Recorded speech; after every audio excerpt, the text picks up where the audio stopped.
Did you know France executed its own black soldiers for asking to be paid? Not during the war, but after they won it?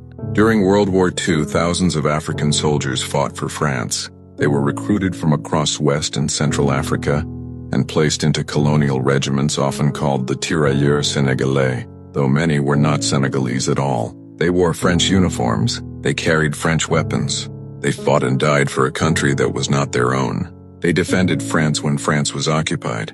They fought in Europe.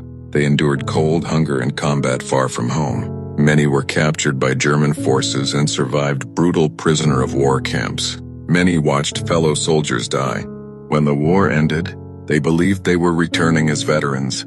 Instead, they were transported to a military camp near Dakar, Senegal, a place called Thiaroye. There, they waited for what they had been promised. Back pay for years of service. Bonuses equal to white French soldiers. Recognition as veterans of a war they had helped win. But when payment was calculated, France changed the terms. Wages were reduced. Bonuses were canceled. Colonial soldiers were told their service was worth less. The men protested.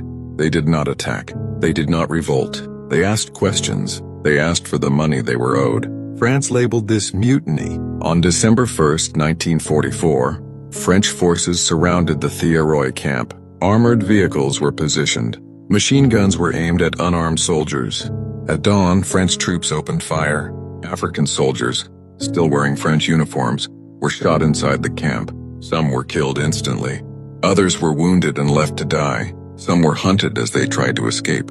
The official death toll was deliberately minimized. Witnesses said the number was far higher. Survivors were arrested. Some were imprisoned. Others were silenced. France buried the story. Military records were sealed. Textbooks stayed quiet. The massacre was reframed as discipline, not murder. France celebrated liberation from Nazi occupation, but it did not honor the Africans who helped secure it. For decades, these men were remembered not as veterans, but as troublemakers. This is not just a story about war. It is a story about value, about how loyalty is treated when it comes from black bodies, about how victory does not protect you when power decides your life is cheaper. They survived the battlefield. They survived captivity. They did not survive asking to be paid. And Thiaroye leaves behind a question that still matters today. If this is how a nation treats those who fight for it, what does victory really mean? Not every hero makes it into textbooks.